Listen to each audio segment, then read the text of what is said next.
Bapak-bapak, ibu-ibu, saudara-saudara kaum muslimin rahimakumullah. Di dalam kehidupan kita sebagai seorang muslim, minimal 5 kali dalam sehari semalam kita mendengar seruan untuk mendirikan solat yang disebut azan. Ada kalimat menarik di dalam kalimat azan itu, yakni seruan hayya 'alal falah, marilah menuju kepada keberuntungan, marilah meraih kemenangan. Seruan ini adalah kecenderungan dari setiap manusia, apapun warna kulitnya. Artinya, setiap orang dalam hidup selalu ingin meraih dan mencari kemenangan. Kemenangan akan melahirkan kepuasan batin, dan kepuasan batin memberikan kebahagiaan. Sedangkan kekalahan melahirkan penderitaan batin, dan penderitaan batin menjerumuskan seseorang di dalam berbagai bentuk kerugian. Jikalau inilah seruan azan, maka masalahnya ialah apa yang menyebabkan kita meraih kemenangan. Al-Quranul Karim memberikan tuntunan dan ajaran kepada kita bahwa orang-orang yang memperoleh kemenangan itu tidak lain adalah orang-orang yang bertakwa. Hanyalah mereka yang bertakwa kepada Allah Subhanahu wa ta'ala pada akhirnya akan tampil sebagai pemenang. Lalu siapa orang yang bertakwa itu? Dijelaskan dalam awal-awal Al-Baqarah, orang yang bertakwa yang akan meraih kemenangan. Pertama, alladzina yu'minuna bil ghaib, yaitu orang-orang yang beriman kepada yang gaib, percaya bahwa ada alam yang gaib, alam yang abstrak, alam yang tidak bisa dijangkau oleh salah satu daripada panca indera kita. Mereka percaya dan beriman kepada adanya malaikat, beriman kepada adanya iblis dan jin, beriman kepada adanya alam kubur, beriman kepada adanya alam mahsyar, beriman kepada adanya alam akhirat, beriman kepada adanya surga dan neraka. Beriman bukan cuma sekedar beriman dalam ucapan bibir saja, tetapi beriman yang nilai iman itu mampu mewarnai gerak dan gaya hidupnya. Iman yang meresap sampai ke tulang sumsum, kemudian memberikan dampak positif di dalam kehidupan manusia.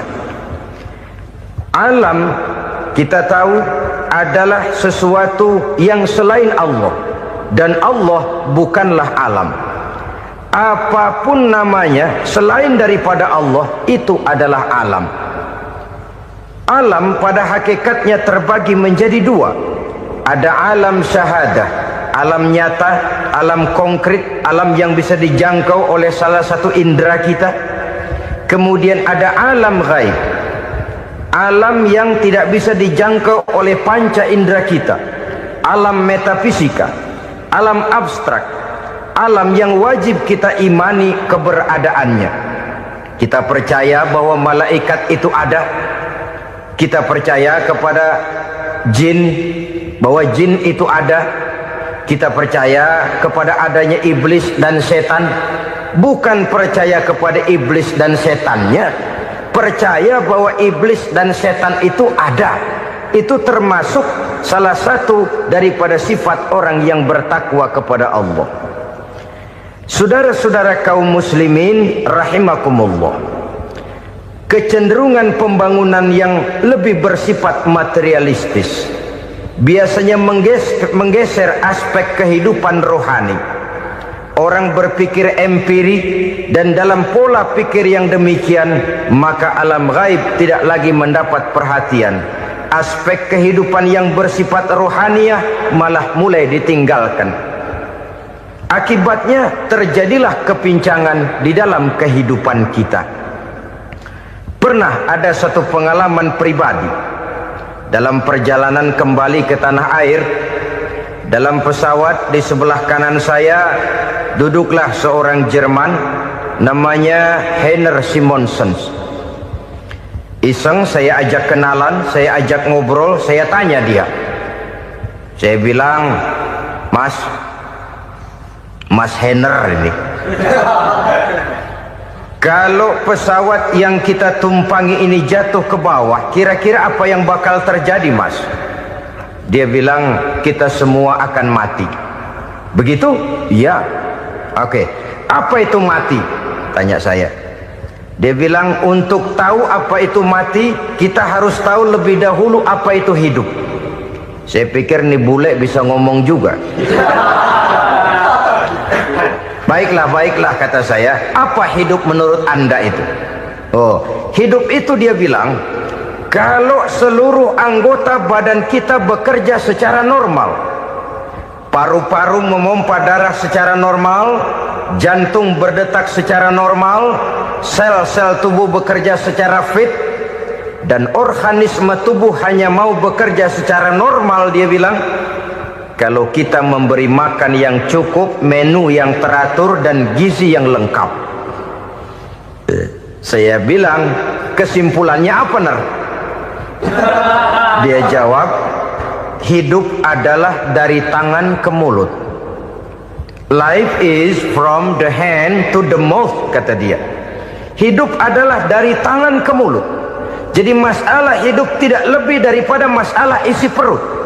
Orang pergi pagi, pulang sore, peras keringat, banting tulang, perut yang dibelain. Saya bilang, you are wrong. Sampean salah, Ner. Kamu orang Islam bukan? Bukan. Pantas. Kenapa saya salah? Dia bilang, ya jelas salah. Salahnya di mana? Kamu ini manusia. Kalau hidup cuma dari tangan ke mulut, saya bilang, kambing di kampung saya juga begitu pikirannya, Ner. Itu kambing di kampung saya, asal perutnya kenyang, sudah hidup dia. Perkara besok bagaimana, lusa prospeknya macam mana, bulan depan ada apa, kambing nggak pernah mikir. Di kampung saya kambing juga pikirannya begitu. Kamu Kristen ya? Tadinya. Loh kok tadinya, lalu apa sekarang kamu ini? Dia bilang, sekarang saya netral. Saya tidak beragama, tapi saya percaya kepada Tuhan sebagai pencipta alam. Saya ingat benar dia bilang, I haven't any religious, but I believe to God as the creator of the world. Kenapa bisa netral begitu, Ner? Habis saya bingung katanya. Islam bilang Islam baik, Kristen bilang Kristen baik, Hindu Buddha bilang Hindu Buddha baik, semua agama baik. Saya netral sekalian, nggak beragama. Yang penting saya percaya kepada Tuhan. Saya bilang, Ner, kamu ini kayak orang mau beli celana, lalu bingung. Yang satu bilang Levi's bagus, yang satu bilang Blue Jean hebat, yang satu bilang Wool England hebat. Celana ini hebat, celana itu bagus, celana ini hebat, semua celana bagus, kamu bingung. Akhirnya netral, tidak pakai celana. Itu juga salah. Saya pikir-pikir, kemudian saya melihat bahwa dua pola berpikir Heiner ini nampaknya sudah mulai menggejala di lingkungan masyarakat bangsa kita. Disadari atau tidak, secara jujur kita harus berkata, dua pola pemikiran Heiner ini mulai berkembang di tengah masyarakat bangsa kita. Pertama, pola pikir materialisme. Hidup adalah dari tangan ke mulut. Masalah hidup tidak lebih masalah isi perut. Itu yang perlu dibela, dan disitulah arti kehidupan. Pergi pagi, pulang sore, peras keringat, banting tulang untuk mempertahankan perut. Kalau sudah kemari cara orang berpikir, maka buat apa percaya kepada yang gaib? Untuk apa sholat? Untuk apa puasa? Untuk apa zakat? Untuk apa menghadiri majelis taklim? Tanpa kepercayaan kepada yang gaib, hidup berjalan menurut alur empiris dan materialis. Kalau sudah ke sana cara orang berpikir, biasanya orang lalu cenderung menghalalkan segala cara. Hanyalah orang yang percaya bahwa akhirat ada, hanyalah orang yang percaya bahwa alam kubur itu ada, hanyalah orang yang percaya bahwa malaikat itu ada, hidupnya akan lebih terarah dan terkendali. Karena kepercayaan kepada yang gaib, yang merupakan fase daripada kehidupan setelah hidup yang sekarang ini, mewarnai gerak pribadi seseorang di dalam dia melakukan kegiatan hidupnya. Pola berpikir materialisme, disadari atau tidak, mulai menggejala di lingkungan masyarakat bangsa kita. Hidup tidak lebih dari urusan tangan ke mulut, mulut ke tangan, tangan ke mulut. Asal perut sudah kenyang, hiduplah sudah. Perkara bagaimana prospek hari yang akan datang, bagaimana akhirat, tidak jadi persoalan. Ini yang oleh Nabi diperingatkan, ad-dunya sijnul mu'min wa jannatul kafir. Dunia adalah penjara bagi orang beriman dan surga bagi orang kafir. Dulu di zaman Belanda hadis ini pernah disalah tafsirkan, disalah artikan, digunakan sebagai senjata untuk mengkebiri dan membuat impoten umat Islam. Sudahlah umat Islam gak usah macam-macam, kata Belanda. Dunia ini kan penjara buat orang Islam, surga buat orang kafir. Di penjara jangan bertingkah.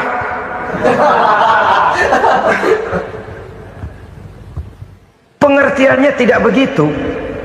Dunia adalah penjara bagi orang mukmin. Artinya dalam kehidupan dunia seorang mukmin tidak bebas memperturutkan hawa nafsunya. Dipenjara hawa nafsunya itu. Sebaliknya surga bagi orang-orang kafir. Buat orang kafir surgalah dunia ini. Mereka bebas memperturutkan hawa nafsunya, dilarang tidak terlarang, dicegah pun tidak tercegah. Mereka hidup menurut alur bisikan nafsu mereka sendiri. Kemudian bila ajal datang, maut merenggut nyawa, selesailah surganya sampai di situ. Maka bagi orang-orang yang tidak percaya kepada adanya akhirat, kepada adanya alam gaib, surganya sebatas umurnya. Sekali lagi, surganya sebatas umurnya. Bila umur selesai, ajal pun datang merenggut nyawa, selesailah sudah surganya sampai di situ. Alangkah pendeknya perjalanan orang-orang yang tidak percaya kepada alam gaib ini. Bagi kita mukmin, jikalau kita mampu memenjarakan hawa nafsu, kita bisa bahagia di dunia ini. Dan Islam memang tidak menyuruh kita sengsara di dunia. Raih dunia, kejar dunia, gapai dunia sebagai alat untuk mencapai kebahagiaan di akhirat nanti. Hidup adalah satu perjalanan panjang yang terbentang sejak kita terlahir dari alam rahim sampai kepada alam akhirat nanti. Andai kata kita gagal meraih kebahagiaan di dunia, toh kita masih punya akhirat. Tapi jangan jadi dalil yang melemahkan semangat. Biarin dah kita di dunia kebelangsak, yang penting akhirat. Akhirnya dunia benar-benar kebelangsak. Bagaimana dunia ini bisa kita raih, dan bagaimana meraih dunia untuk menunjang kepentingan akhirat nanti.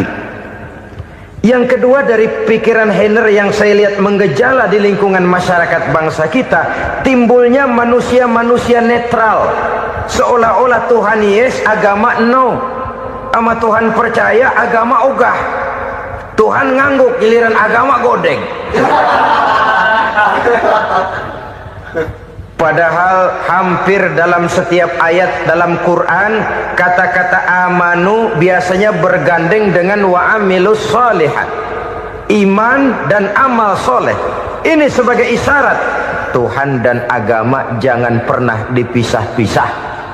Apabila kita bertuhan, maka kita harus beragama. Apabila kita beragama, maka agama itu harus bersumberkan dari Tuhan yang kita imani itu. Tidak mungkin kita pisah, Tuhan yes, agama no. Sama Tuhan percaya tapi agama bikin sendiri. Sembayangnya cukup bengong 2 jam madep ngulon.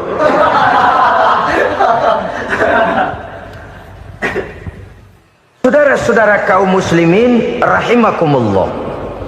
Jadi dengan demikian, agama yang kita akui merupakan unsur mutlak di dalam pembangunan sekarang ini, merupakan bagian dari kehidupan yang menuntun kita bahwa di balik alam nyata ini, di balik alam syahadah ini ada alam gaib. Dan mudabbir, murabbi yang mengatur, yang menguasai, yang memelihara, baik dia alam nyata, baik dia alam gaib, tidak lain adalah Allah Subhanahu wa ta'ala. Di sana ada satu super power, satu maha kekuatan yang kita perlu bersandar kepadanya. Sebagai makhluk nyata yang hidup di alam nyata, berbuatlah secara nyata sebagaimana harusnya kita berbuat. Karena Islam jelas bukan agamanya orang pemalas. Islam jelas bukan agamanya orang yang mengajarkan setelah selesai sholat boleh duduk nggelenggem ayam-ayam ndelohom, menghitung bintang di langit sambil menunggu keajaiban. Tidak. Islam adalah agama yang mengajarkan apabila sholat sudah selesai kamu kerjakan, bertebaranlah di permukaan bumi, cari karunia Tuhanmu. Jangan hidup berpangku tangan menunggu keajaiban, karena hidup bukan undian. Jangan berharap untung besar tanpa mau peras keringat. Tapi di sebalik itu toh kita juga harus yakin bahwa di sisi usaha nyata yang kita lakukan ada satu super power, satu maha kekuatan gaib yang menentukan berhasil dan tidaknya usaha kita. Kepercayaan kepada hal semacam inilah yang mendorong kita untuk mempunyai sandaran vertikal, agar jikalau usaha ini berhasil, kita tidak lupa diri dan lupa daratan. Jikalau usaha ini gagal, kita tidak putus asa dan buruk sangka, tidak cupik pandangan dan sempit hati, tapi mampu melihat persoalan dengan kacamata putih sambil husnuzon kepada Allah Subhanahu wa ta'ala. Kita percaya malaikat itu ada yang namanya Raqib dan Atid, mengawasi gerak hidup kita sampai kepada gerak hati kita. Ini memberikan sugesti agar kita berhati-hati, tidak sejengkal tanah pun kita bisa berlindung dari pengawasan Raqib dan Atid. Ada Munkar Nakir yang akan menyoal kita di alam kubur. Ada malaikat Malik, penjaga neraka. Ada malaikat Ridwan yang menjaga surga. Kita percaya kepada adanya jin, kita percaya kepada adanya setan, iblis. Percaya kepada adanya, bukan mempercayai si setan, si iblis lalu menjadikannya sebagai teman. Tidak. Percaya bahwa mereka itu ada dan merupakan makhluk Allah yang gaib yang diciptakan Allah Azza wa Jalla. Kepercayaan kepada alam gaib memberikan motivasi terhadap gerak lahir manusia, sehingga dengan motivasi kepercayaan kepada yang gaib, gerak lahir jadi lebih terarah, jadi lebih terpelihara. Pernah seseorang bertanya, "Pak, apakah adanya akhirat bisa dibuktikan secara ilmiah?" Saya bilang tidak bisa, tidak bisa. Kenapa? Karena yang berangkat nggak pernah pulang kembali lagi. Kalau dia pulang kemari bisa kita tanya bagaimana enak di sono. Cuma secara moral saya katakan, lebih beruntung orang yang percaya kepada akhirat daripada yang tidak. Sekarang saudara percaya akhirat ada, lalu saudara baik-baik di dunia, sholat, puasa, zakat, menolong orang lain, menebarkan kebajikan. Saudara mati, andai kata akhirat tidak ada, toh dalam hidup saudara sudah berbuat baik, paling tidak nama saudara akan dikenang sebagai orang baik.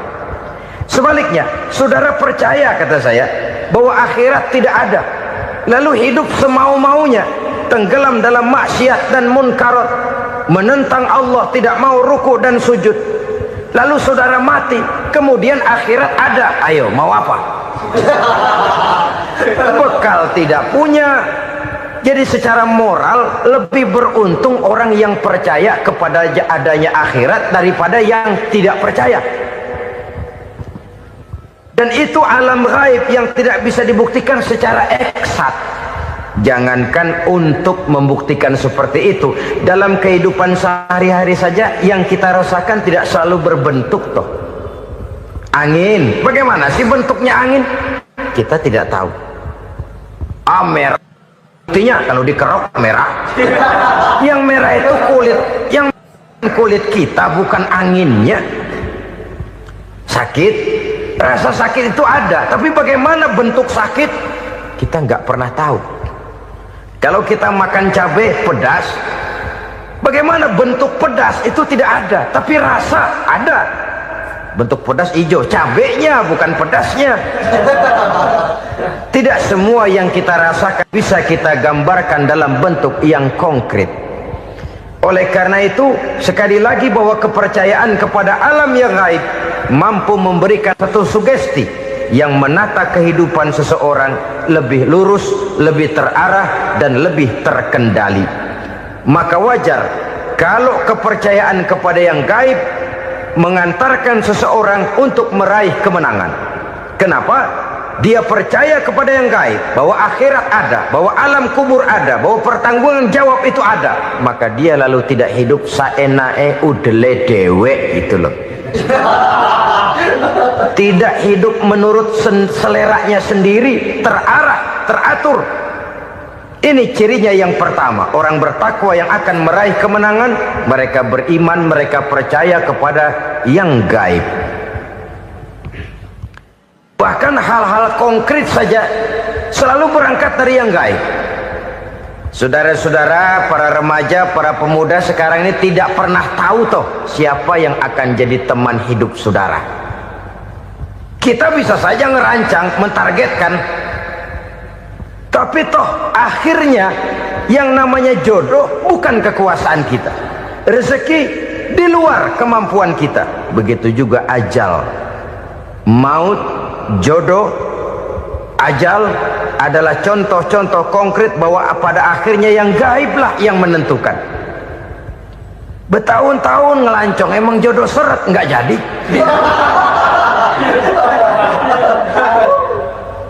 Begitu kenal baru setengah malam nginep ditangkap hansip kan.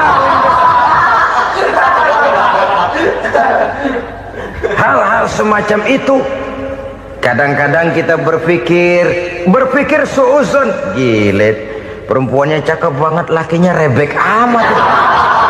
Memang begitulah jodohnya. Memang begitulah jodohnya. Saudara hadirin ma'asyiral muslimin yang saya hormati, jadi hal-hal yang konkret saja kita yakini sepenuhnya ditentukan oleh satu superpower yang gaib itu tadi. Dari sanalah segala ketentuan itu berangkat dan kesanalah segalanya akan kembali. Maka kepercayaan kepada yang gaib meluruskan gerak hidup seseorang dan itu akan mengantarkan dia kepada meraih kemenangan. Satu. Yang kedua, wa yuqimuna shalah.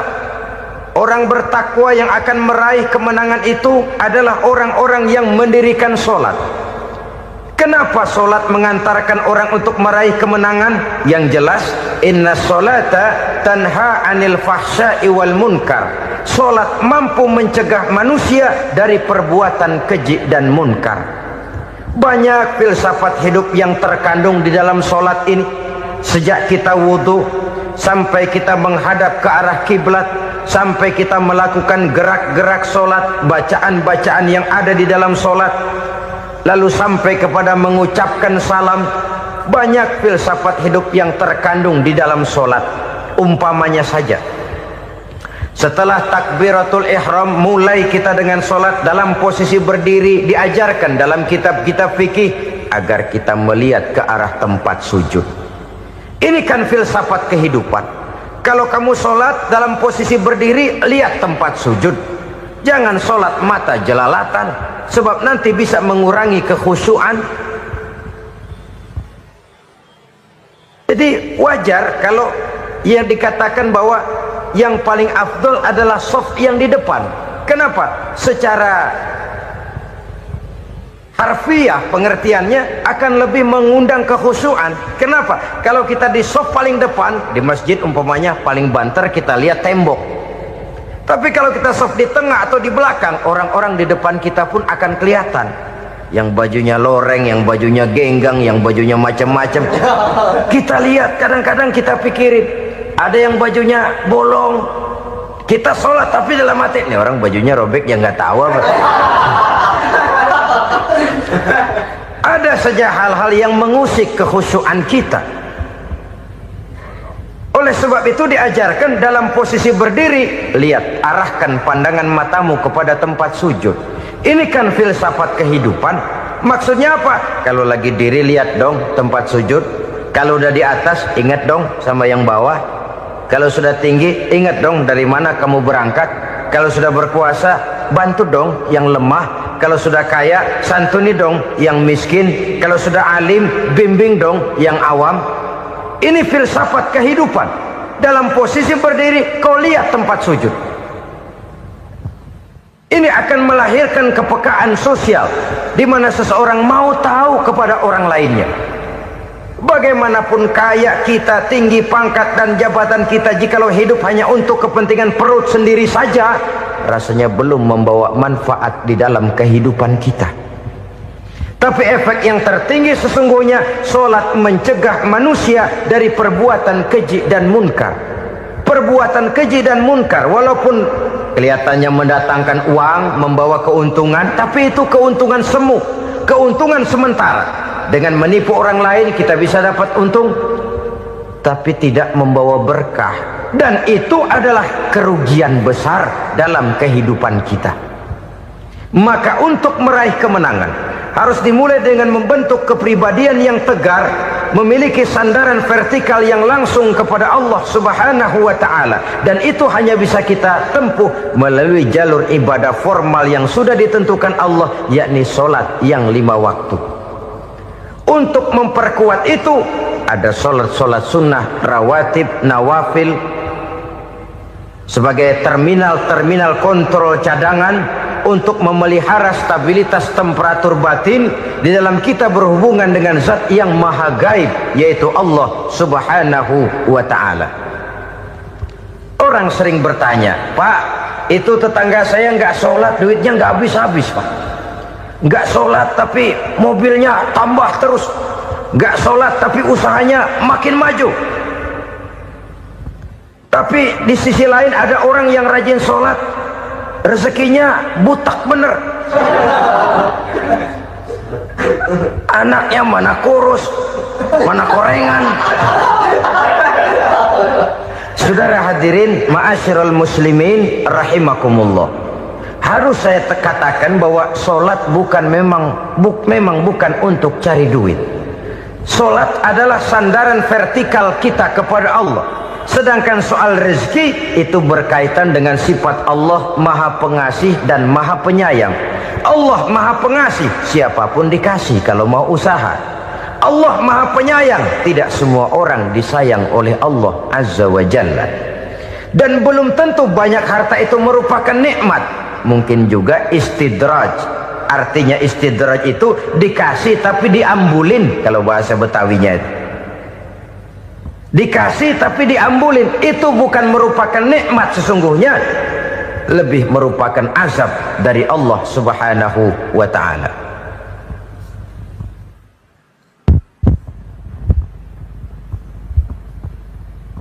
Agama mempunyai sistem solat, dan kita umat Islam telah dituntun oleh Allah Subhanahu wa ta'ala yang wajibnya 5 kali dalam sehari semalam mendirikan solat. Dan itu tentu berada dalam jangkauan kemampuan manusia.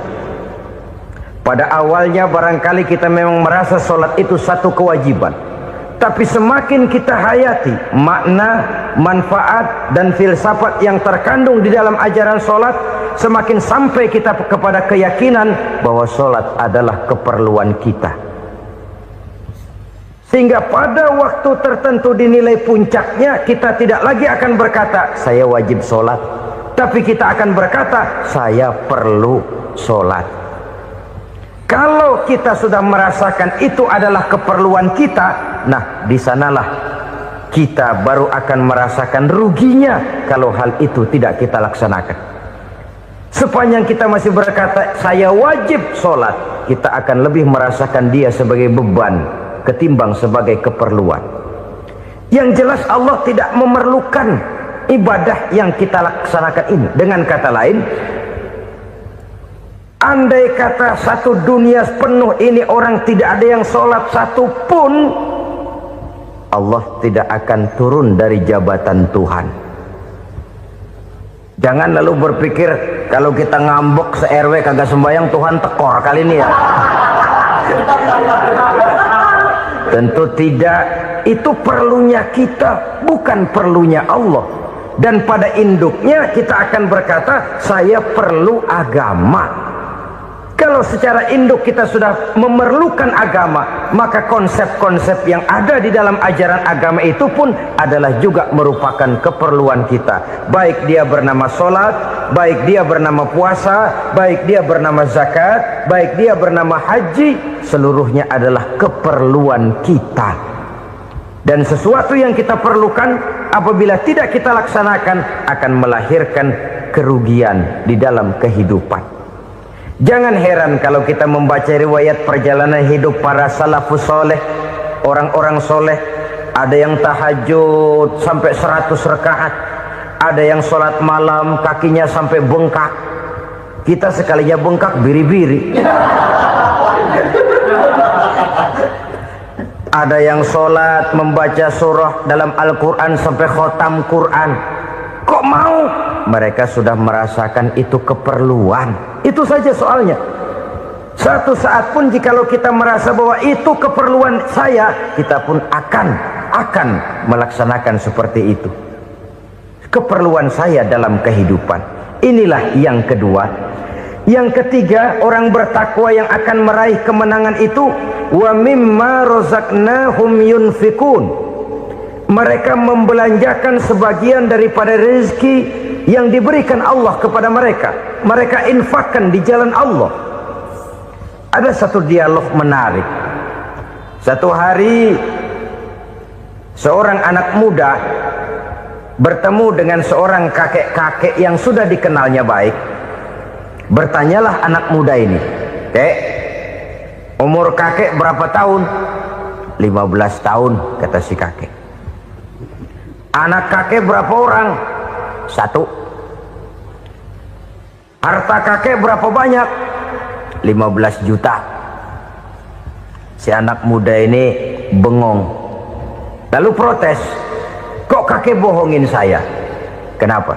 "Saya tahu umur kakek 70 tahun. Kenapa ngaku 15? Saya tahu anak kakek 5. Kenapa bilang 1? Saya tahu kakek miliuner, miliaran uang kakek. Kenapa ngaku cuma 15 juta? Begini, kata si kakek tadi. Benar, umur saya 70 tahun. Tapi dari umur yang 70 tahun itu baru 15 tahun terakhir ini saya merasakan ibadah kepada Allah. Meninggalkan maksiat, jauh dari segala macam munkarat. Maka yang 15 tahun inilah yang benar-benar saya rasakan sebagai umur saya. Benar anak saya 5, tapi yang 4 susah diatur. Cuman 1 rasanya nih yang bakal jadi si buah hati belahan jantung pelanjut cerita penerus sejarah. Cuma 1 ini yang saya harapkan, yang akan jadi anak soleh, yang akan membuat saya menerima pensiunan pahala. Kalau yang 4 apek dah, nggak ada harapan. Yang 1 nyekek botol melulu. Oh begitu, iya. Lalu kenapa kakek bilang harta kakek cuma 15 juta padahal saya tahu kakek uangnya miliaran, depositonya banyak? Ya karena 15 juta itulah yang saya ingat yang pernah saya belanjakan di jalan Allah. Saya merasa itulah harta saya yang sebenarnya. Yang miliaran yang saya simpan di bank kelak kalau satu saat saya mati akan jadi rebutan di antara anak-anak saya. Iya kalau anak saya soleh kayak yang 1 ini. Kalau yang 4 tadi udah tulen dia bakal berantem dah berebut tuh. Jadi 15 juta yang saya belanjakan di jalan Allah inilah yang saya merasakan benar-benar harta saya yang sesungguhnya. Dialog ini patut menjadi bahan renungan kita bersama. Diberikan kita umur 40, 50, 60, 70, 80. Berapa tahun dari umur yang diberikan itu yang jalan mulus, yang kita gunakan untuk melaksanakan ibadah? Banyak harta kita simpan di bank, di lemari, di dompet, di tas. Tapi berapa yang sudah kita depositokan di jalan Allah yang akan menemani kita di hari kita kembali nanti? Maka orang bertakwa yang akan meraih kemenangan, wa mimma razaqnahum yunfikun, mereka membelanjakan sebagian dari rezeki yang diberikan Allah di jalan Allah subhanahu wa ta'ala. Ma'asyiral muslimin rahimakumullah, zahirnya memang kita memberikan kepada orang lain, tapi hakikatnya kita menyimpan untuk diri kita sendiri. Kita memberikan kepada yatim piatu 25.000, zahirnya kita memberikan si yatim, hakikatnya kan kita cuma nyimpan. Saya berikan, titip kepadamu, ini untuk saya di akhirat. Kau boleh belikan baju, kau boleh belikan untukmu makan, kau boleh bayarkan sekolahmu, ini untuk saya. Hakikatnya kita nyumbang masjid 1 juta, zahirnya kita berikan kepada panitia masjid, tapi hakikatnya kan cuma titip 1 juta ya, untuk saya di alam kubur nanti. Silahkan kau boleh belikan semen, ini uang, belikan besi, belikan pasir, saya cuma sekedar titip untuk kepentingan saya. Hakikatnya kita cuma sekedar menitip. Sebagaimanapun pada hakikatnya, apapun yang kita miliki dalam kehidupan kan cuma sekedar hak guna pakai, bukan hak milik mutlak. Harta kita, rumah kita, kendaraan kita, kebun kita, pabrik kita, hak guna pakai saja. Hak milik mutlak cuma untuk Allah subhanahu wa ta'ala. Saudara-saudara kaum muslimin rahimakumullah, ini yang ketiga. Kemudian yang keempat, orang-orang bertakwa yang akan meraih kemenangan, allazina yu'minuna bima unzila ilaika, mereka yang beriman, mereka yang percaya kepada apa yang telah diturunkan kepadamu Muhammad, ay Al-Quran, yakni Al-Quranul Karim. Setelah percaya kepada yang gaib, mendirikan solat, kemudian menginfakkan sebagian dari rezeki yang diberikan Allah, mereka juga lalu percaya kepada yang diturunkan terhadap Nabi, yaitu tidak lain Al-Quranul Karim. Sekali lagi di sini, percaya bukan hanya sekedar percaya saja, tetapi percaya lalu menjadikan Al-Quran itu sebagai pedoman hidup. Sebab memang Al-Quran itu adalah GBHM, garis-garis besar haluan muslim. Apa yang harus kita lakukan, apa yang harus tidak kita lakukan, bagaimana mestinya kita bertingkah laku dan berbuat, seluruhnya tercantum di dalam Al-Quranul Karim. Itu sebabnya ketika satu hari Aisyah ditanya bagaimana akhlak Rasul, beliau menjawab, kana Rasulullah sallallahu alaihi wasallam khuluquhul Quran. Akhlak daripada Rasulullah tidak lain adalah Al-Quran. Jawaban simpel ini memberikan gambaran bahwa keseluruhan daripada konsepsi Quran sudah diterjemahkan dalam kehidupan Rasulullah sallallahu alaihi wasallam. Karena kita tahu akhlak adalah keseluruhan dari gerak hidup manusia, sejak ia berpribadi, berumah tangga, bertetangga, bermasyarakat, sampai kepada berbangsa dan bernegara. Al-Quran tetap memberikan sentuhan nilainya. Oleh karenanya, orang-orang yang bertakwa adalah orang-orang yang menjadikan Al-Quran sebagai pedoman dalam kehidupannya. Dan kita yakini Al-Quran diturunkan kepada Nabi Muhammad, bukan merupakan produk Nabi Muhammad. Isi dan redaksinya langsung dari Allah subhanahu wa ta'ala. Kemudian cirinya yang kelima, orang bertakwa yang akan meraih kemenangan itu, wa ma unzila min qablika. Tidak hanya sekedar percaya kepada yang diturunkan terhadap Nabi Muhammad, yaitu Al-Quran, mereka juga percaya kepada apa yang pernah diturunkan kepada para nabi, kepada para rasul sebelum Nabi Muhammad. Percaya kepada adanya suhuf, percaya kepada adanya Taurat, percaya kepada adanya Injil, percaya bahwa Allah dahulunya sudah menurunkan Taurat kepada Musa, percaya bahwa Allah sudah menurunkan Injil kepada Isa, percaya Injil ada, Taurat ada, diturunkan Allah untuk Isa dan Musa, tetapi tidak wajib mengamalkannya karena kita sudah diberikan Al-Quranul Karim. Ini yang perlu saya garis bawahi. Kita percaya Allah telah menurunkan Injil dahulu kepada Isa. Kita percaya bahwa Allah telah menurunkan Taurat dahulunya kepada Nabi Musa. Kadang-kadang ini dijadikan dalih, dikacaukan pengertiannya. Quran saja mengajarkan bahwa orang yang bertakwa harus percaya kepada Injil, maka pakailah Injil. Apalagi kalau ayat sebelumnya ditilap, dihapus, dihilangkan, Injilnya yang ditekankan, maka akan terjadilah penekanan yang salah arah. Karena salah arah akhirnya bisa merusak dan menghancurkan akidah. Ketika Rasul suatu saat pernah ditanya orang, "Ya Rasul, bagaimana sikap kita sebagai muslim terhadap Injil yang ada sekarang?" Beliau menjawab, "La tukadzibuhu jami'an wa la tusaddiquhu jami'an." Jangan didustakan seluruhnya, jangan juga dibenarkan semuanya. Artinya, ini sudah merupakan gambaran dari Rasul bahwa dalam Injil yang ada sekarang masih ada ajaran-ajaran tauhid yang dibawa oleh Nabi Isa dan diajarkan kepada umatnya. Tapi juga dalam Injil yang sekarang ini sudah terkena intervensi dan investasi manusiawi. Karena itu Rasul menyimpulkan, la tukadzibuhu jami'an wa la tusaddiquhu jami'an. Jangan didustakan semua, jangan dibenarkan seluruhnya.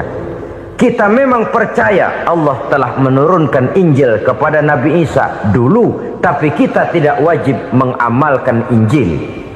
Kita percaya Allah telah menurunkan Taurat kepada Nabi Musa, tapi kita tidak wajib mengamalkan kitab ajaran Taurat.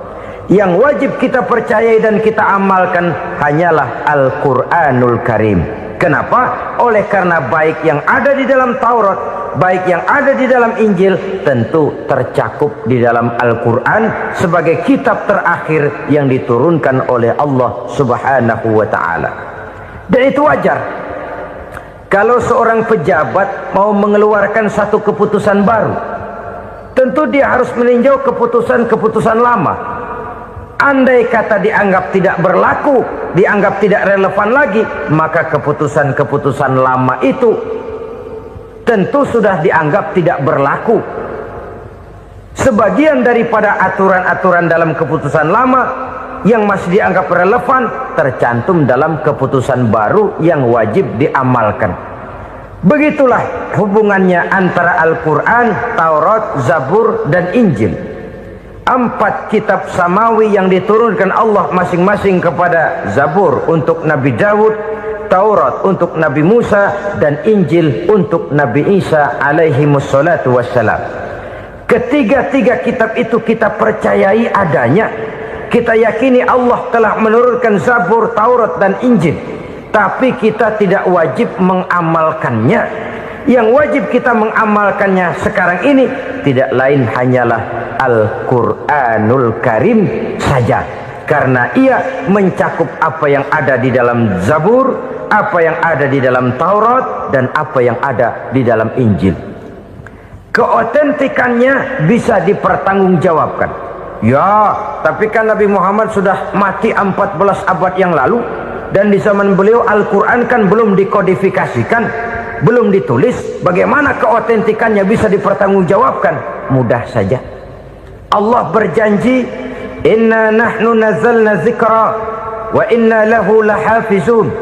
Kami yang menurunkan Al-Quran dan kami yang akan menjaga dan memeliharanya. Allah turunkan Quran, Allah menjaganya. Bagaimana cara Allah menjaga Al-Quran itu? Banyaknya orang-orang yang hafaz Al-Quran. Hafaz Al-Quran 30 juz, 114 surah, 6.666 ayat. Sehingga jangankan satu kata, jangankan satu ayat, satu kalimat saja berubah, sudah akan timbul reaksi dan mudah dimengerti. Kenapa? Banyak orang-orang yang hafaz Al-Quran. Sedangkan pada setiap akhir tahun biasanya malaikat Jibril selalu mengadakan checking terhadap ayat-ayat yang diturunkan pada waktu itu. Di zaman Nabi sendiri sudah ada usaha kodifikasi. Dan yang lebih luar biasa lagi, sampai hari ini tidak seorang pun mampu membuat satu ayat saja semacam Al-Quran. Ke bahasa manapun dia diterjemahkan, naskah aslinya tetap ikut, rujukan dasarnya tetap ada. Berdasarkan itu, maka tidak mungkin terjadi penyelewengan terhadap atau pemalsuan terhadap ayat-ayat Al-Quranul Karim. Kesuciannya, keotentikannya, kemurniannya bisa dipertanggungjawabkan. Ma'asyiral muslimin rahimakumullah. Oleh karenanya, konsepsi dasar daripada ajaran Islam ini memang tidak lain adalah Al-Quran dan Sunnah.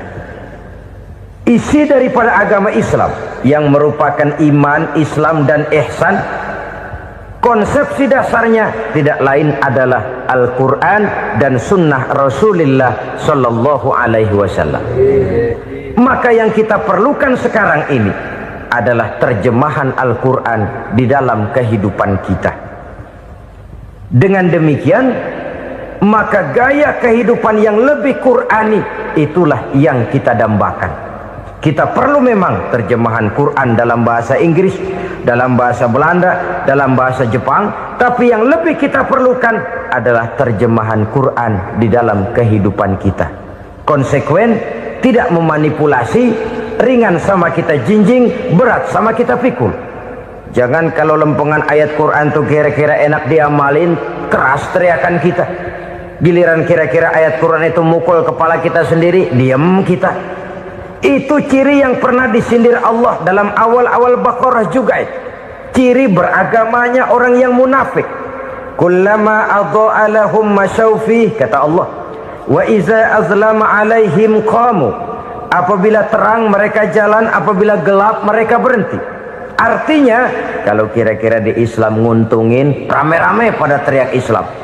Tapi ketika diminta untuk berjuang, ketika dituntut untuk berkorban, rame-rame mengundurkan diri. Nasib agama tidak ubahnya seperti daun pisang yang dikait orang di tepi jalan lantaran tak berpayung di ketika hari hujan. Manakala hujan usailah sudah, daun itu pun dicampakkan di tepi jalan, diinjak pula orang nan lalu. Artinya, orang menjadikan agama cuma sebagai lipstick, decoration only, tidak konsekuen. Hanya pada saat-saat kelihatannya Islam membawa keuntungan, rame-rame orang teriak-teriak tentang Islam. Tapi jikalau diminta berjuang, jikalau dituntut untuk berkorban, biasanya rame-rame juga mengundurkan diri. Jangan heran kalau mayoritas hitungan kita, tapi minoritas peranan kita. Kuantitas kita dalam jumlah, tapi dalam kualitas kita lebih sering jadi penonton daripada jadi pemain. Padahal itu sangat tidak boleh terjadi. Umat Islam di Indonesia harus bangkit. Umat Islam di Indonesia harus sadar akan keberadaannya. Tidak boleh hanya jadi penonton berpangku tangan.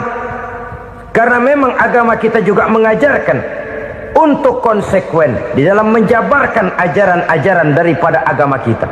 Kita sering jatuh menjadi umat yang lemah oleh karena kita ini tidak pandai menggalang kebersamaan yang diakibatkan tidak konsekuennya kita.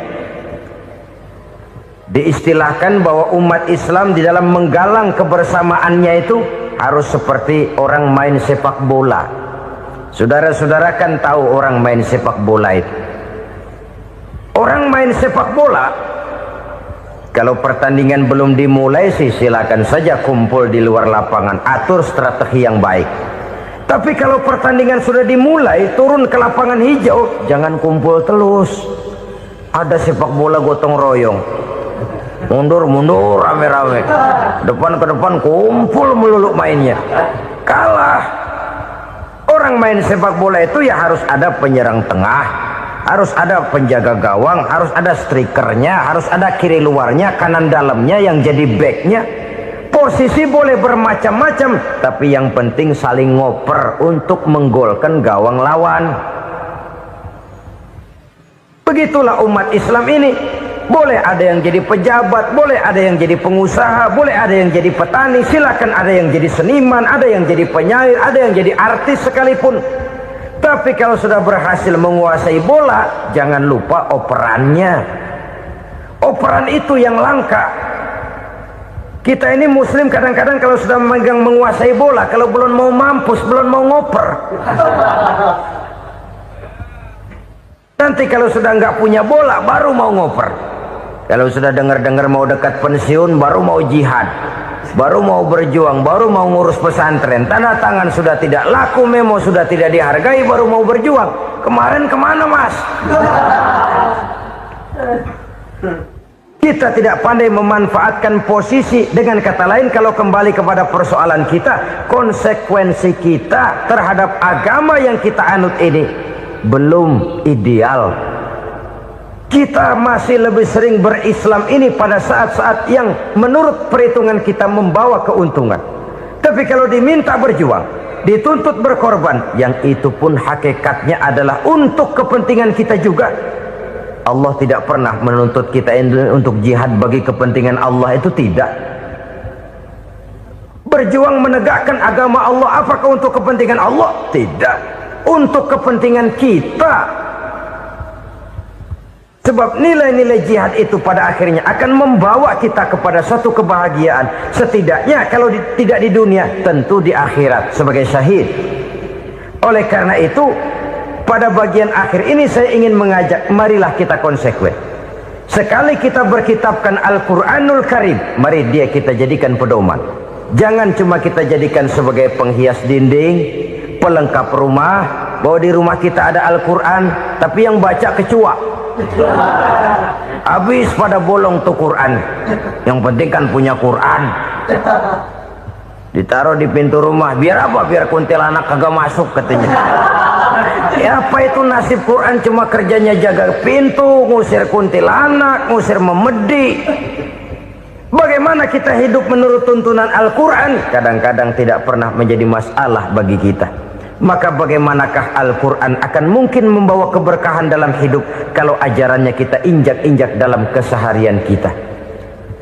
Mewujudkan gaya hidup yang lebih Qurani, itulah yang akan kita rintis di dalam kehidupan kita, bertahap, step by step, menurut kemampuan yang ada pada kita. Jika jalan ini tidak bisa kita selesaikan, percayalah akan ada generasi penerus yang akan melanjutkan usaha dan cita-cita mulia itu. Jadi percaya kepada Taurat, percaya kepada Injil, sekadar percaya Allah dahulunya sudah menurunkan itu, tapi kita tidak wajib mengamalkannya. Kenapa? Generasi Injil masa berlakunya sudah kedaluarsa. Taurat masa berlakunya sudah kedaluarsa. Injil pernah berlaku untuk orang Nasrani di zaman Nabi Isa. Taurat pernah berlaku untuk orang Yahudi di zaman Nabi Musa. Setelah generasinya berlalu, datang Rasul penutup yang membawa Al-Quranul Karim. Maka Al-Quran itulah yang berlaku menjadi pedoman sampai hari akhir nanti. Jangan jauh dari Al-Quran, karena apabila ini kita lakukan, maka kita akan kembali kepada satu gaya hidup yang jauh dari tuntunan agama, dan itu artinya kita akan semakin jauh untuk meraih kemenangan. Saudara-saudara kaum muslimin rahimakumullah, yang keenam, yang terakhir, orang-orang bertakwa yang akan meraih kemenangan itu wabil akhirati hum yuqinun. Mereka percaya, mereka yakin seyakin-yakinnya akan adanya hari akhir, di mana seseorang akan mempertanggungjawabkan seluruh perbuatannya di dalam hidup ini, dan tidak ada satu perbuatan yang bagaimana kecilnya sekalipun yang tersembunyi dalam pandangan manusia yang tidak akan dibukakan persoalannya di mahkamah Qadi Rabbul Jalil di akhirat nanti. Itulah sebabnya maka percaya kepada akhirat disebut secara khusus. Padahal di awal tadi sudah dijelaskan yu'minuna bil ghaib, percaya kepada alam gaib, dan alam gaib ini termasuk akhirat. Kenapa pada bagian akhir disebut lagi akhirat? karena ternyata bahwa kepercayaan kepada adanya akhirat merupakan induk dari kepercayaan terhadap adanya malaikat, setan, jin dan lain sebagainya, dan akan lebih memberikan sugesti dalam kehidupan manusia untuk meluruskan gerak hidupnya. Jikalau satu saat tergerak hati akan berbuat kejahatan, ingin mencuri, sadarlah, awas ada akhirat. Sebab kalau kita cuma teriak awas ada polisi, itu cuma tertunda sementara. Begitu polisi meleng, embat. Kalau kita ingin berbuat jahat cuma berteriak awas ada hansip, cuma sementara ketika hansip itu ada. Tapi kalau ceritanya awas ada akhirat, mau menyeleweng awas ada akhirat, mau berjudi awas ada akhirat, mau mencuri awas ada akhirat. Keyakinan yang akan meluruskan gerak hidup manusia sehingga gerak itu jadi lebih terarah dan terkontrol, tidak merugikan baik diri sendiri, lebih-lebih orang lain. Ternyata bahwa kepercayaan kepadanya adanya hari akhirat sanggup menjadi sumber daya kontrol dari kehidupan manusia, sehingga ia tidak terjebak dalam perbuatan maksiat dan munkarat. Saudara-saudara kaum muslimin, inilah saja yang kita bicarakan pada pertemuan kali ini.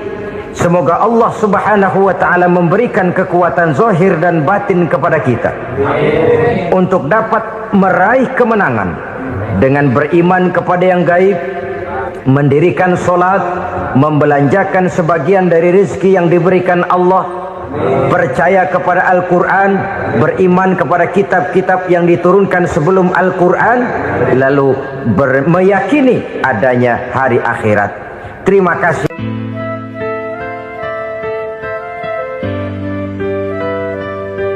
Bapak, ibu-ibu, saudara-saudara kaum muslimin rahimakumullah. Kita menyaksikan peristiwa-peristiwa yang memilukan dan memalukan.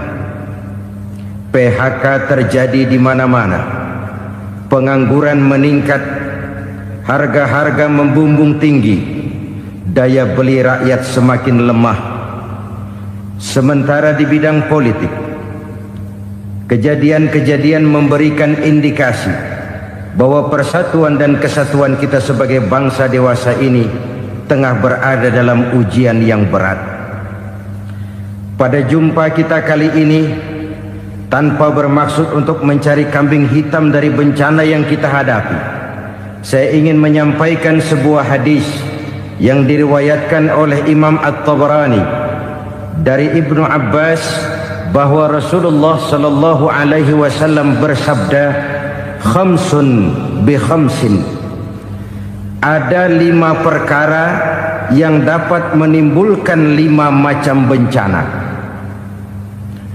Mari kita renungi hadis ini satu demi satu sebagai bahan introspeksi buat kita semua dalam menghadapi bencana yang tengah berlaku sekarang ini. Yang pertama, ma naqasa qaumul ahda illa sullita alaihim aduwwuhum.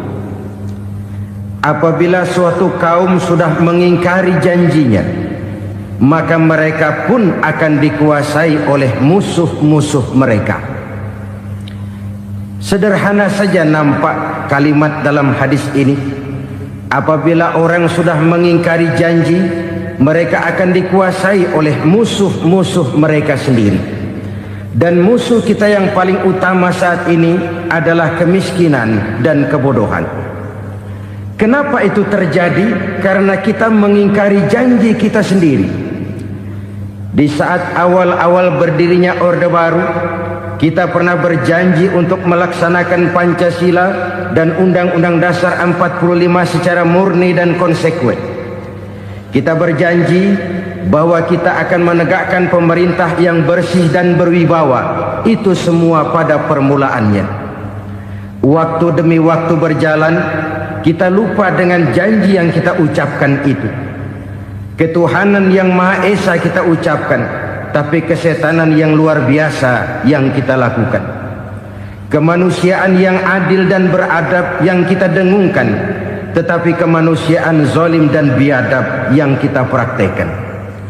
Sederhana saja saudara, hampir setiap pejabat pada posisi-posisi kunci, di awal-awal ia memangku jabatan itu, biasanya ia mengucapkan sumpah dengan lafaz demi Allah, bahwa dalam melaksanakan jabatan ini saya tidak akan menerima hadiah atau pemberian dalam bentuk apapun. Itu pada permulaannya. Lama-lama rupanya hadiah itu asik juga, mulai diterima. Lama-lama dirasa kurang, mulai menagih. Dan akhirnya terjadilah praktek yang disebut suap menyuap, semir menyemir, dan lain sebagainya. Kalau ini sudah menjadi kenyataan, bagaimana kita mau menegakkan pemerintah yang bersih dan berwibawa? Undang-Undang Dasar 45 menyatakan bahwa bumi, air, dan seluruh kekayaan negara dikelola oleh negara bagi sebesar-besar kemakmuran rakyat. Yang terjadi adalah bahwa kita merasa mewakili rakyat untuk menikmati harta dan kekayaan negara, sehingga rakyat banyak tidak bisa ikut menikmatinya. Menumpuklah harta itu sehingga terjadilah pepatah, gunung ditimbun, sumur digali. Yang kaya semakin kaya, yang miskin semakin terpuruk. Kita ingkar dengan janji yang kita ucapkan di awal-awal kita bergerak. Kita ingkar dengan janji pada saat kita mengatakannya dengan menyebut nama Allah, dengan mempertaruhkan nama Tuhan. Sehingga pada akhirnya jabatan pun mengalami tender. Sudah menjadi rahasia umum, orang mau jadi lurah mesti mengeluarkan uang, mau jadi camat mesti mengeluarkan uang, mau jadi wali kota, bupati, bahkan gubernur, itu ada pasarannya. Secara logika, kalau orang memperoleh satu jabatan karena banyak mengeluarkan uang, tentu pada saat ia mengeluarkan uang, ia sudah punya pemikiran, modal pasti pulang, modal pasti kembali. Kalau orang memperoleh suatu jabatan karena banyak mengeluarkan uang, maka langkah pertama yang dia lakukan setelah memangku jabatan itu ialah bagaimana uang bisa kembali, bagaimana modal bisa pulang. Kalau modal sudah pulang, pikiran berikutnya bagaimana supaya dapat untung. Lalu kapan mau bekerja untuk kepentingan rakyat? Itu nomor 18. Kemudian kalau ada proyek-proyek besar, pertanyaannya ialah bukan apakah proyek ini bermanfaat bagi rakyat, apakah proyek ini layak untuk diteruskan, tetapi yang jadi pertanyaan paling utama ialah bagian saya berapa duit dari proyek ini. Kita bisa lihat proyek, mega proyek lahan 1 juta hektar di Kalimantan Tengah, triliunan rupiah, dan proyek itu gagal. SD Impres bulan ini diresmikan, bulan depan retak. Jembatan-jembatan bulan ini gunting pita, bulan depan runtuh. Kita ingkar dengan janji. Kita berkata kita bekerja untuk kepentingan rakyat, tapi kita tidak pernah mengenal rakyat itu. Apabila suatu kaum sudah mulai mengingkari janji, maka mereka akan dikuasai oleh musuh-musuh mereka. Akibatnya tersusunlah barisan-barisan sakit hati yang makin lama makin menjadi bola salju, menggelinding membesar, dan kemudian terjadilah hal-hal yang tidak kita inginkan lagi. Apabila suatu kaum sudah mengingkari janji, maka mereka akan dikuasai oleh musuh-musuh mereka. Ini penyebab bencana yang pertama. Kita tidak konsekuen. Tadinya kita dengan lantang teriak-teriak berantas korupsi, ganyang korupsi. Pada waktu kita belum mendapat kesempatan. Setelah kita naik punya kesempatan, rupanya korupsi enak juga dirasa. Terjadi pergeseran nilai, orang luntur, kehilangan idealisme awal. Lalu untuk menghibur diri, menutup kesalahan, kita gunakanlah pepatah bahwa tidak ada gading yang tak retak, bahwa kita harus mikul dhuwur mendem jero. Itu semua cuma sebagai dalih agar kesalahan kita tidak dibicarakan orang lain. Padahal kita sendiri yang mengingkari janji. Kita yang keluar dari komitmen awal kita. Kita berjanji melaksanakan Pancasila dan Undang-Undang Dasar 45 dengan murni dan konsekuen. Kita berjanji untuk menegakkan pemerintah yang bersih dan berwibawa. Namun dalam kenyataannya itu tidak kita laksanakan dengan sebagaimana mestinya. Kita bergeser, kita mengalami proses degradasi, peluncuran nilai, dan akhirnya terbentuklah barisan-barisan sakit hati yang semakin lama semakin membesar itu. Kita harus introspeksi. Memang kalau zaman sedang susah, biasanya kambing hitam laris, tukang kompor gentayangan. Itu dari dulu selalu mencari kambing hitam. Karena itu kita tidak bicara orang, kita tidak bicara siapa yang salah, kita bicara sistem, dan sistem itu bisa mengena siapa saja. Kalau orang sudah mulai mengingkari janji, bergeser dari komitmen awal, itu sudah mulai ia mengalami proses peluncuran, proses degradasi. Ini penyebab yang pertama. Kita tidak lagi konsekuen bahwa bumi, air, sumber daya alam adalah milik negara, dikuasai oleh negara, digunakan bagi sebesar-besar kemakmuran rakyat. Ternyata rakyat yang makmur itu tidak merupakan gambaran yang menyeluruh dari rakyat kita. Undang-undang dasar kita menganut ekonomi kekeluargaan, tapi yang kita praktekkan adalah ekonomi keluarga. Kalau bukan keluarga nggak dapat proyek. Kalau bukan keluarga nggak dapat macam-macam. Kekeluargaan kita rubah menjadi keluarga, timbullah penyakit nepotisme. Kita bergeser, kita ingkari janji, dan kita anggap kita atasnamakan rakyat. Rakyat cuma sekedar jadi address, rakyat cuma sekedar jadi alamat, tetapi kehidupan mereka tidak banyak berubah dan tidak banyak terangkat. Kaum muslimin rahimakumullah, ini penyakit yang pertama, penyebab bencana yang pertama. Yang kedua, kata Nabi, wa ma hakamu bighairi ma anzalallah. Apabila hukum yang diterapkan sudah tidak lagi bersumber dari hukum Allah, illa fasha fihimul faqru, maka akan bertebaranlah kemiskinan di mana-mana.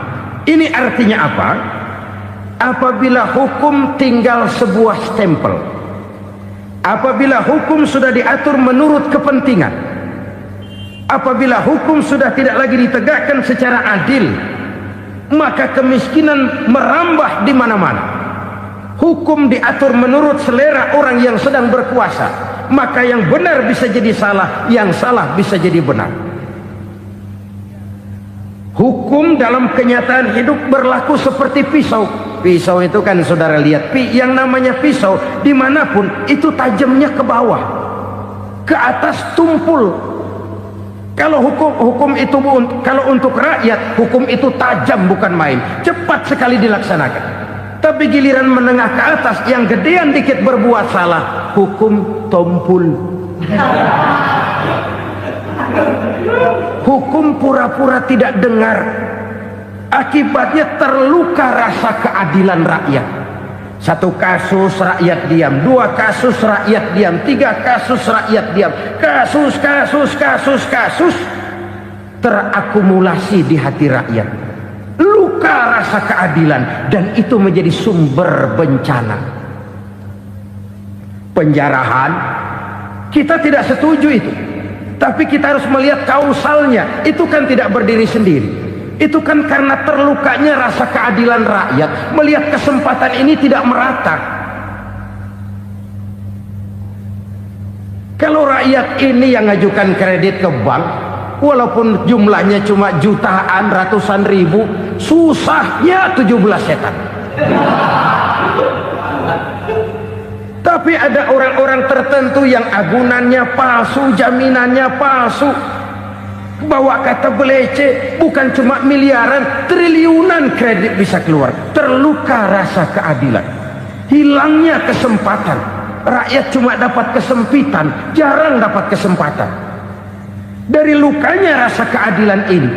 Memang ya entah lipstick, entah basa-basi, dibentuklah tim ini, dibentuklah badan pengawas ini, dibentuklah tim ini.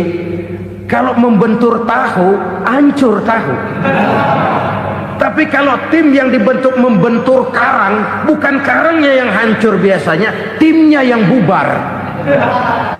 Kenapa? Yang dibentur batu karang yang sangat keras.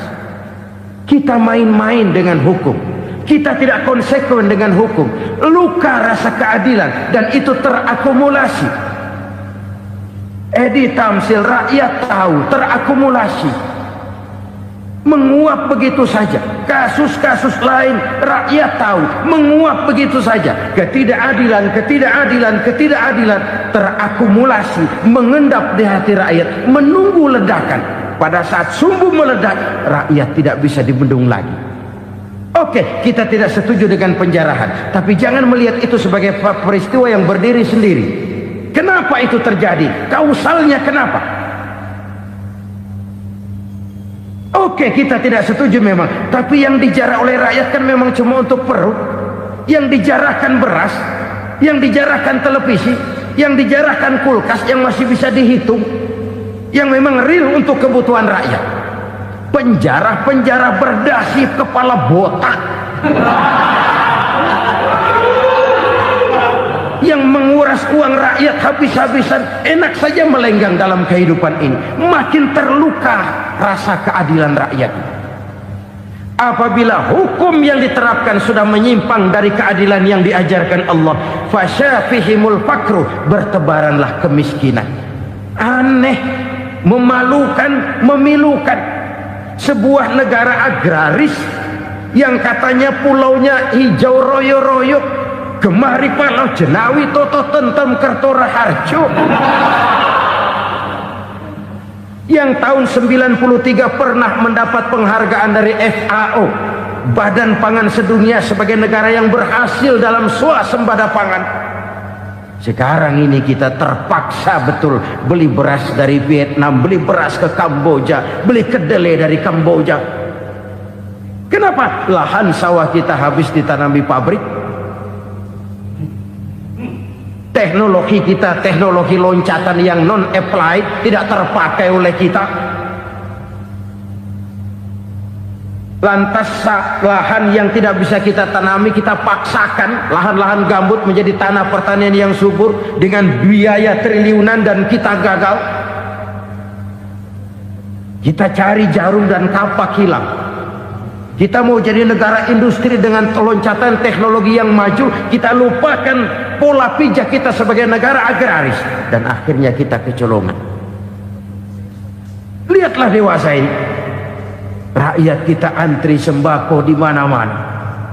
Di sebuah negara agraris, ketidakadilan melahirkan kemiskinan, kemiskinan moral dan kemiskinan material. Kemiskinan moral, rakyat nggak percaya lagi sama pejabat. Rakyat mengalami krisis figur. Orang, alah lu ngomong dah sama ember.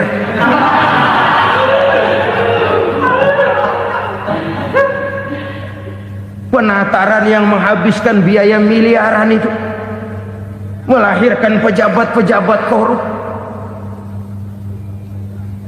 Pengawasan yang menghabiskan biaya miliaran itu ternyata impoten, mandul. Kemiskinan moral. Jujur saya berkata, saudara-saudara, setelah pintu reformasi dibuka, itu yang masuk memang macam-macam. Ada yang memang punya tujuan murni, konsekuen dan punya konsep. Ada yang nunggu di tikungan, begitu mobil lewat nyamber pintu, berangkat ikut reformasi. Ada yang memanfaatkan momentum, mumpung, untuk nyampein unek-unek, ngerti nggak, pokoknya ngomong. Sehingga keadaan semakin rancu, kebingungan semakin menjadi-jadi, masalah yang paling urgen tidak terselesaikan. Sekarang ini orang berpikir mendingan jadi pala ular daripada jadi buntut macan. Buntut macan memang hebat macan, tapi kalau buntutnya cuma ugel-ugel di belakang buat apa? Mendingan jadi pala ular kecil juga nyaplok. Artinya ya biar kecil juga kalau punya partai kan gagah. Lalu rame-rame bikin partai kayak bikin arisan. Orang makin mengalami dislokasi. Semua mau jadi pahlawan, semua mau nomor satu, semua ngomong iya kalau bidangnya, kalau bukan makin rancu. Marilah lewat kesempatan ini saya mengajak kita untuk tahu diri. Biarkan politisi ngomong politik, biarkan ekonom menata ekonomi, biarkan praktisi bicara soal hukum, biarkan rakyat munajat, istighfar, mohon pertolongan Allah. Tahu diri kita. Kalau memang ayam, kukuruyuk aja dah. Kalau memang kucing, ayo ngeong. Kalau kambing, silahkan ngembe. Udah tahu ayam, ngeong bunyinya. Suaranya palas, orang nggak ngerti, bingung, makin menjadi-jadi. Ibarat kesebelasan sepak bola bangsa kita sekarang ini, rame-rame mau bikin gol, kiper ikut nyerang sekarang. Memilukan dan bahkan memalukan. Wa ma hakamu bighairi ma anzalallah illa fasha fihimul fakru. Kalau hukum yang diterapkan sudah menyimpang dari keadilan yang diajarkan Allah, bertebaranlah kemiskinan di mana-mana. Coba sekarang ini yang punya duit bingung, apalagi yang kagak punya duit. Yang pengusaha gede ngeluh, apalagi yang pengusaha pas-pasan. Yang kagak punya beras, yang punya beras saja masih bingung, apalagi yang nggak punya beras. Ini sudah demikian merata. Dulu kita kagum mendengar konglomerat kelas buadah, kelas-kelas yang seakan-akan cuma ada dalam khayalan mereka, punya kekayaan miliaran dolar, triliunan. Sudahlah, seolah-olah nggak terjangkau sama kita. Weh, ternyata yang gede-gede itu juga gede utangnya. Dan rontok satu demi satu. Ternyata rakyat selama ini cuma dialamatkan, cuma dijadikan address. Rakyat yang tidak banyak ngerti persoalan ini harus menanggung hidup ini begini berat, harus menanggung beban hidup ini begini tinggi. Daya beli semakin lemah, semakin terpuruk dan terpuruk, sedang keadaan belum juga banyak berubah. Yang hutang sama luar negeri itu kan bukan rakyat kecil, Ciano. Yang banyak nyimpen dolar juga kan Ciano. Rakyat kecil bocah kampung mah jangankan nyimpen dolar, ngelihat juga tumben. Kemana kita mesti bercermin? Sekali lagi saya mengatakan maaf, kita tidak bermaksud mencari kambing hitam. Karena itu kita tidak bicara orang, kita bicara sistem, kita bicara keadaan. Beginilah yang dikatakan Nabi, penyebab timbulnya bencana, hukum yang ditegakkan tidak lagi berorientasi kepada keadilan, tapi berorientasi kepada kepentingan. Akhirnya bentuk hukum seperti pisau, tajam ke bawah, tumpul ke atas. Hukum cuma buat rakyat kecil, tetapi kelompok menengah ke atas kadang-kadang kebal dari perlakuan hukum. Maka bertebaranlah kemiskinan. Iya, kemiskinan moral berupa lukanya rasa keadilan. Kalau rasa keadilan terluka, orang kan nunggu kesempatan, saudara. Iya, dia nggak bisa ngomong, iya dia nggak sanggup action, iya dia nggak bisa tunjuk rasa, tapi hatinya kan kapan ada kesempatan, kapan ada waktu, tunggu. Hatinya mesti begitu.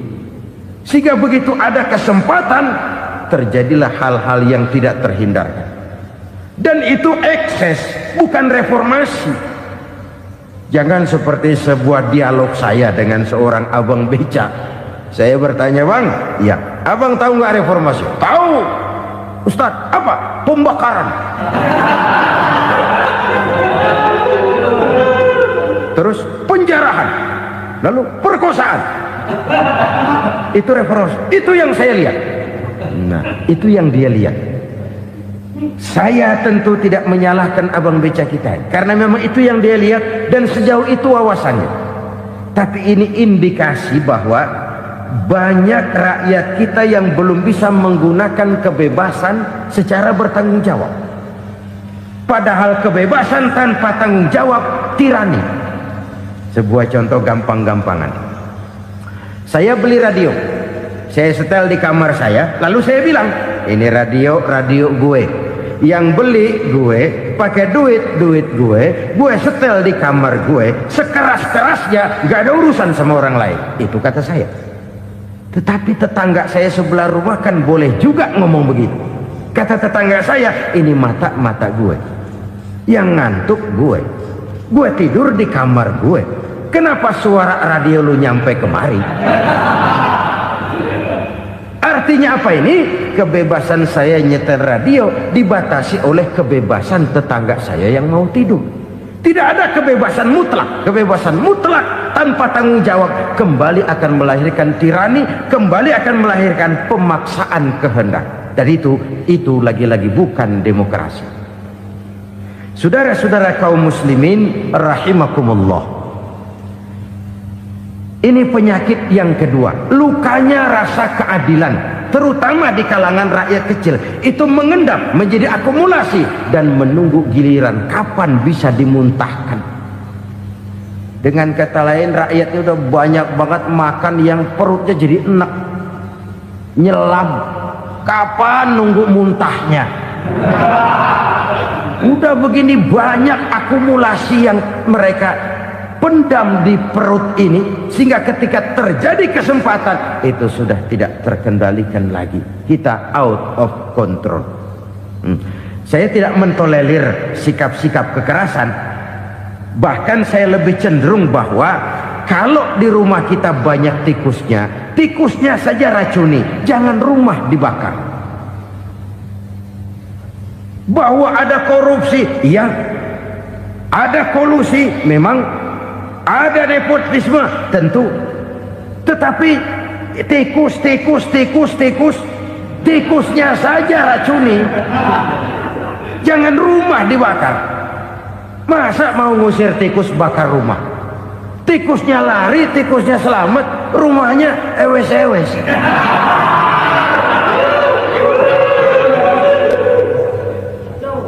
Tikus selamat, rumah nggak punya. Masalah nggak terselesaikan dengan sebagaimana yang kita harapkan. Kita sepakat ini negara hukum, dan di hadapan hukum semua manusia itu sama. Itu prinsip yang diajarkan Allah. Al-musawat bainan nas fi takalifil ahkam. Semua manusia sama dalam berhadapan dengan hukum Allah Subhanahu wa ta'ala. Kalau hukum sudah pandang bulu, itu jelas yang enak yang banyak bulunya. Siapa yang banyak bulunya? Monyet. Kalau hukum pandang bulu, monyet keenakan. Saudara-saudara kaum muslimin rahimakumullah, introspeksi. Mari kita bercermin bagaimana perjalanan hukum selama ini. Kalau introspeksi ini kita temukan, lalu ada upaya untuk memperbaiki diri. Jangan menggunakan tak ada gading yang tak retak, mikul duwur mendem jero untuk menutup-nutupi kesalahan orang. Padahal kesalahan itu sedemikian besar. Padahal rakyat kita tiap hari antri sembako. Ada yang sehari sekali makan, ada yang makan sudah bercampur tiwul, ada yang nasi sudah dicampur pisang, balik jadi orok lagi. Macam-macam upaya rakyat untuk menangsal perut ini. Lalu rakyat ditenang-tenangkan, lebih baik puasa Senin Kemis sambil menghadapi krisis ekonomi. Kenapa rakyat yang disuruh puasa? Kenapa bukan pejabatnya yang puasa lebih dulu untuk kemakmuran rakyat? Kalau rakyat yang memang perutnya udah gepeng disuruh puasa, makin krempeng perutnya. Artinya pejabat harus punya sense of politics. Ya, tidak, puasa itu kan tidak cuma Senin Kemis saja. Puasa itu puasa perasaan, puasa menghargai perasaan yang sedang kondisi yang sedang dihadapi oleh rakyat. Bagaimana rakyat yang tengah antri sembako melihat pejabatnya lewat dengan mobil yang harganya sampai 1 miliar. Oh, inilah pemimpin saya. Luka lagi rasa keadilannya. Kita tidak tenggang rasa. Puasa dalam artian itu pun akan menolong menegakkan semangat kebersamaan, membentuk semangat kebersamaan. Saudara-saudara kaum muslimin rahimakumullah. Penyebab bencana yang ketiga dikatakan oleh baginda Nabi, wala zaharat fihimul fahishatu illa fasha fihimul maut. Apabila kekejian telah merajalela, maka maut bertebaran di mana-mana. Kita renungi butir kalimat dalam hadis ini.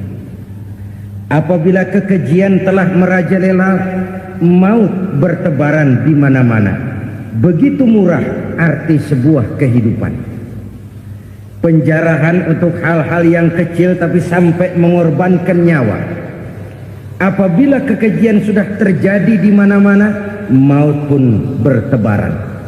Maut dalam arti berpisah ruh dengan jasad, tapi juga maut dalam arti orang bisa mati karirnya, orang bisa mati usahanya, orang bisa mati kesempatannya karena perbuatan-perbuatan keji yang selama ini tidak terbendung. Lahirlah teori mafia. Siapa yang kuat dia yang berkuasa, siapa yang lemah dia menjadi mangsa. Proyek-proyek besar yang menang tender itu ya dari itu ke itu saja. Yang pengusaha-pengusaha tidak punya koneksi, tidak bisa bayar komisi, dapat proyek tetelan. Ada dagingnya dikit, tambahnya juga tetelan. Dagingnya sudah habis disantap oleh meja. Sekian puluh meja dilalui, sekian puluh amplop dikeluarkan. Sehingga yang akhirnya ya tinggal tetelan itu tadi. Maka kualitas pekerjaan pun sudah bukan lagi jadi masalah. Demikianlah mafia-mafia ini bermunculan di mana-mana.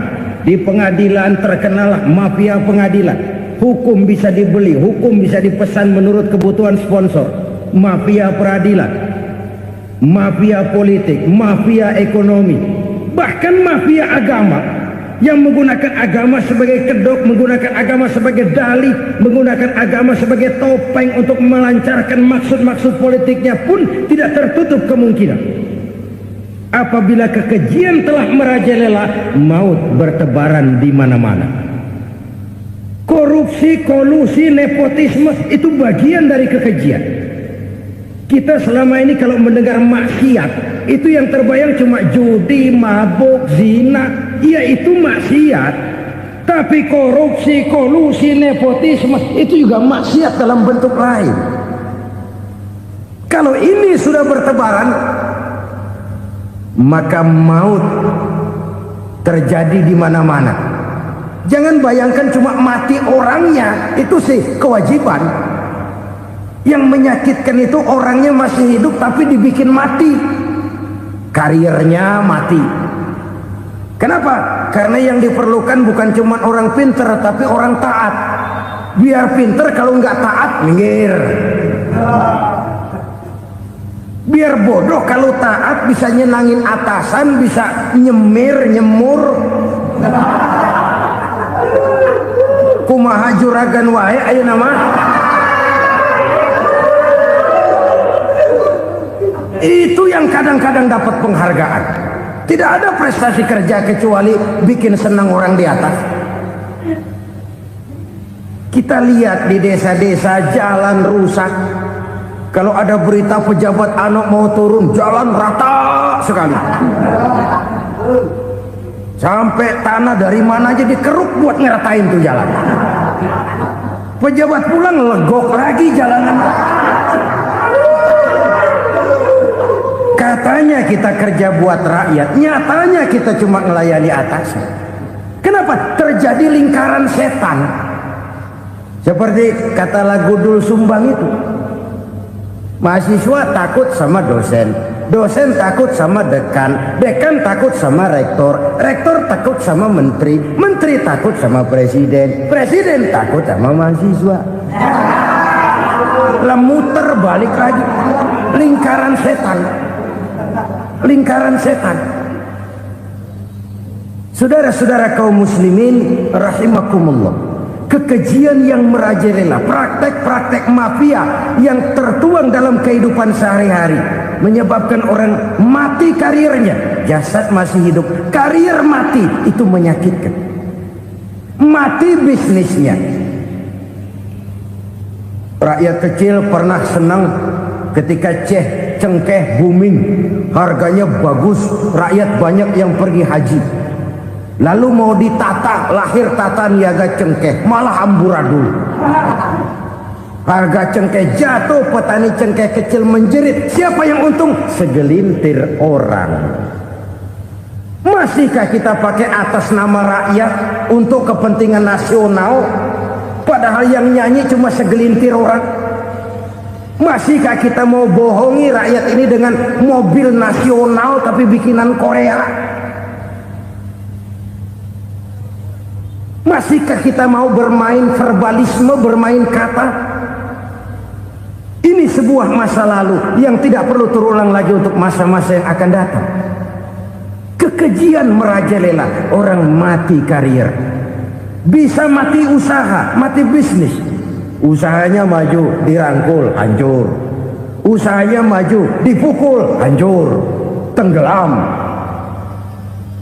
Bahkan yang memilukan dan memalukan badan-badan usaha milik negara itu dikebiri sedemikian rupa sehingga tidak menghasilkan hal-hal yang bermanfaat buat negara. Saudara-saudara kaum muslimin rahimakumullah, kalau nafsu yang sudah mengatur itu semua, maka kekejian pun merajalela. Orang sudah pakai teori mafia, yang kuat dia yang menang, yang kuat dia yang berkuasa, yang lemah silakan minggir di sudut-sudut kehidupan. Kalau kekejian seperti ini merajalela, maut bertebaran di mana-mana. Banyak orang mati karirnya, banyak orang mati usahanya, banyak orang mati imajinasinya. Sekarang ini dalam dunia seni yang banyak karyawan seni, bukan seniman. Seniman itu kan dilahirkan, lain seniman, lain karyawan seni. Sekarang yang banyak karyawan seni, bukan seniman. Mati karir, mati imajinasi, mati improvisasi, sehingga kehidupan persis sinetron. Sinetron itu yang kita lihat rumah mewah, yang kita lihat rumah bagus. Gak pernah kita lihat di sinetron kita ini rakyat antri sembako. Kita dijejali hal-hal yang indah, yang wah, yang membuat kita tenggelam dalam gaya hidup instan, tenggelam dalam gaya hidup wah. Kita lupa dengan realitas keseharian di tengah-tengah masyarakat kita. Lahirlah kelompok-kelompok selebritis, dibesarkan oleh berbagai media. Selebritis pilek aja masuk koran, pilek.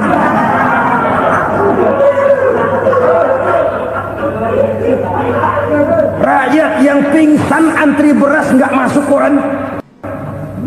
Rakyat yang semaput antri minyak nggak masuk koran. Selebritis panok masuk koran.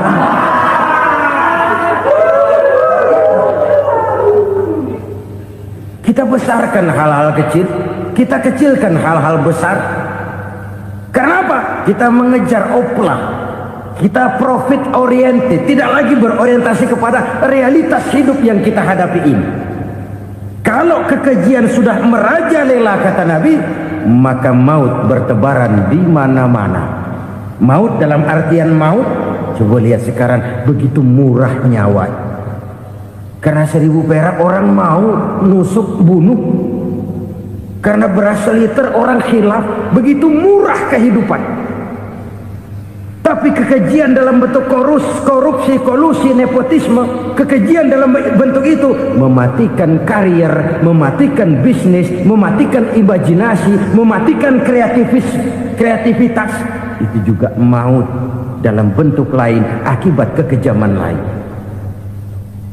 Ini penyebab yang ketiga. Yang keempat, penyebab bencana menurut baginda Rasul, wala tuffiful mikyala illa muni'un nabat. Apabila timbangan sudah dicurangi, maka tercegahlah tumbuh-tumbuhan. Apabila timbangan sudah mulai curang, maka terjadilah musim paceklik. Apabila bisnis sudah bergaya mafia tadi itu, kecurangan-kecurangan terjadi, tender di balik pintu, yang dimenangkan cuma kelompok-kelompok yang bisa memberikan presentasi yang besar, muni'un nabat, terjadilah paceklik. Paceklik, panen gagal, wereng ya wereng, kemarau panjang it's okay, air sulit iya, tetapi kan semua itu ada yang ngatur. Kemarau ada yang ngatur, belalang itu ada yang ngatur, air itu juga ada yang ngatur. Yang ngatur itu yang serba maha. Kalau ia murka melihat kecurangan timbangan, Allah itu kalau murka kan gampang saja, tinggal komandoin balang, lang hancurin tuh sawah. Konvoy belalang, konvoy. Allah tinggal ngutik angin El Nino, mampir lo ke Indonesia, hujan nggak turun-turun, kemarau panjang. Jadi kalau musim kemarau kan namanya anginnya El Nino. Kalau musim hujan anginnya namanya La Nina. Cakep namanya, kejem orangnya. Saudara lihat Cina sekarang sedang kena La Nina, banjir besar, ribuan orang meninggal. Dia mah ribuan mati kagak berasa, rakyatnya miliaran. Bangladesh lagi ngalami La Nina, India lagi ngalami La Nina. Angin, hujan, kemarau, belalang itu kan ada yang ngendaliin. Kuncinya bukan di belalangnya, kuncinya bukan di peredaran matahari berputar, kuncinya di atas yang mengatur semua itu. Kalau timbangan sudah mulai curang, pengusaha sudah nggak mau jujur, apa nggak bikin perut jadi mual. Begitu rakyat antri sembako pingsan nggak dapat beras, sementara beras ditumpuk-tumpuk sampai membusuk. Kemana hati nuraninya? Kemana akal pikirannya? Kemana mereka yang berbuat atas nama rakyat tapi melihat rakyat susah tidak tergerak hatinya? Apabila timbangan sudah mulai dicurangi, bisnis sudah mulai melenceng, maka terjadilah paceklik. Sebuah negara yang berhasil dalam swasembada pangan, lalu sekarang menjadi negara yang rakyatnya antri untuk memperoleh kebutuhan pangan. Saudara-saudara kaum muslimin rahimakumullah, ini intinya adalah kecurangan. Kalau kecurangan sudah terjadi di mana-mana, dan ini milik siapa saja, bukan soal tempat, bukan soal jabatan, soal manusianya, SDM-nya. Kecurangan tidak cuma terjadi di kantor, di masjid bisa terjadi kecurangan. Korupsi tidak hanya bisa terjadi di kantor, di madrasah bisa ada korupsi. Faktor manusianya, ini soal SDM. Kecurangan yang besar tentu besar lagi kerugiannya. Kecurangan yang kecil, kecurangan sehari-hari, pedagang-pedagang kecil ngurangi timbangan, barang yang buruk dikatakan baik, yang baik dikatakan buruk, itu merugikan perorangan. Kecurangan yang besar merugikan bangsa dalam bentuk total, dalam bentuk seutuhnya. Nah, kecurangan-kecurangan seperti ini rakyat kan lihat, rakyat kan tahu, dan itu kembali terakumulasi di sini, pegel. Dan jangan lupa, rakyat yang nggak ngomong itu, rakyat yang nggak bersuara itu, batinnya menjerit, jeritannya menggoncang aras, dan itu didengar Allah. Yadullah fauqal jamaah, kata Nabi. Tangan Tuhan di atas orang banyak. Jeritan hati rakyat menggoncang aras. Rakyat yang terlalu banyak dizolim, rakyat yang terlalu banyak dirugikan, ya rakyat yang terlalu banyak di atas namakan, menjerit batinnya, menggoncang aras, dan Allah bisa menggerakkan apa saja untuk membuat satu situasi. Allah bisa menggerakkan apa saja untuk membuat satu situasi. Saudara-saudara kaum muslimin rahimakumullah, ini faktor yang ketiga, timbulnya kecurangan. Faktor yang keempat maksud saya. Yang kelima, penyebab timbulnya bencana menurut baginda Nabi, wala muni'uz zakat wala muni'uz zakat illa hubbisa anhumul qatru. Apabila zakat enggan dibayar, maka tercegahlah qatrun. Qatrun ini kalau bahasa kita sembako. Maka tercegahlah kebutuhan-kebutuhan yang kita perlukan. Ini, kita tidak meragukan bahwa yang kita tuju adalah masyarakat yang adil dalam kemakmuran dan makmur dalam keadilan. Nah, antara kemakmuran dan keadilan ini memang sering tidak bisa berjalan seiring. Pada saat kemakmuran kita kejar, ekonomi kita pacu, ada nilai-nilai keadilan yang tertinggal. Pada saat nilai keadilan kita tegakkan benar-benar, ada unsur-unsur kemakmuran yang terabaikan. Oke, kita bisa mengatakan kasus. Oke, kita bisa mengatakan itu sebagian kecil. Tapi kalau sebagian kecil, lama-lama kan jadi sebagian besar. Oke, kita mengejar kemakmuran. Pertanyaannya, kemakmuran untuk siapa? Oke, kita berikan kelompok tertentu kue yang besar dengan harapan nanti dia bagiin kuenya kepada yang kecil-kecil. Tapi kenyataan, mereka yang dapat kue besar akhirnya malah lupa diri dan lupa daratan. Mau makin besar, malah memeras yang kecil-kecil ini. Sekarang kan yang kecil modali yang besar. Ramai-ramai buka bank, ternyata kamuflase. Uang banknya untuk kredit perusahaannya sendiri. Nasabahnya rakyat kecil. Artinya apa? Rakyat kecil disuruh modalin orang yang udah gede. Ini kan sumber geledek urusan.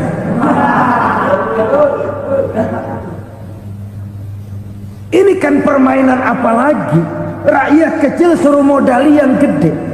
Nasabahnya rakyat kecil, kumpulkan uangnya di bank, kucurkan kredit kepada perusahaannya sendiri. Bukankah itu rakyat kecil suruh modali yang gede?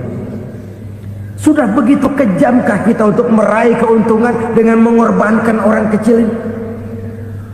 Sudah tidak bicara lagi kah nurani kita melihat penderitaan orang yang semakin susah ini? Kalau zakat enggan dibayar, padahal zakat 2,5% saja, 2,5% saja. Kalau itu pun enggan, kalau zakat saja enggan, bagaimana pula yang namanya sodako, bagaimana pula yang namanya infak, bagaimana pula yang namanya santunan, bantuan. Kadang-kadang lipstick nyumbang si nyumbang, cuman nyolongnya lebih gede. Ini namanya sumbangan lipstick. Buat lipstick itu kan buat ngumpetin bibir pucat. Itu fungsi utama lipstick. Buat ngumpetin korupsinya, nyumbang kegiatan-kegiatan sosial. Tapi yang dia korup lebih gede dari yang dia sumbangin. Lipstick kamuflase. Nepu kata anak sekarang.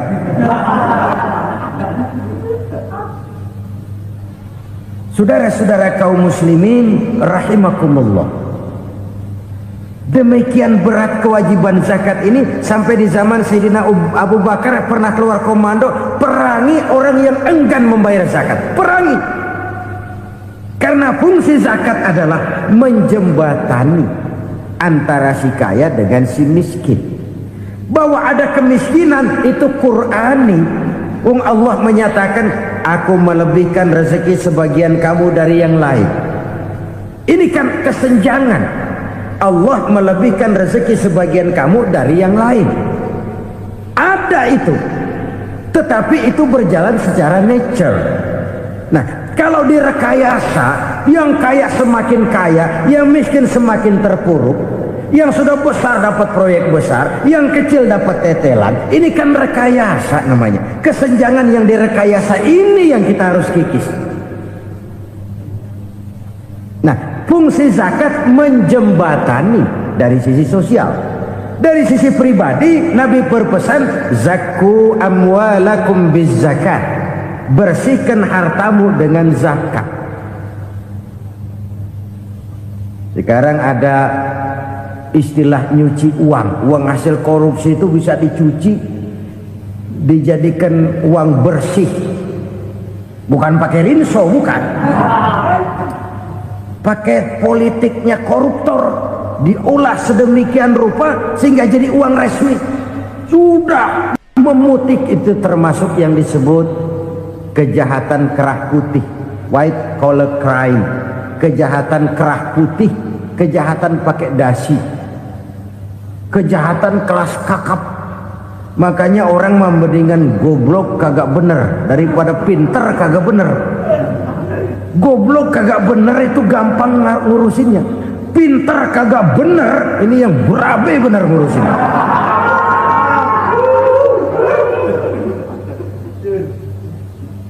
Kita bukan cuma perlu orang pinter kok di zaman sekarang. Kita perlu orang-orang bener yang punya komitmen, yang sesuai kata dan perbuatan, yang bisa merasakan apa yang dirasakan oleh rakyat, yang punya sense of politik yang tinggi, yang peka, yang penuh keterbukaan, yang punya wawasan dan pandangan jauh ke depan.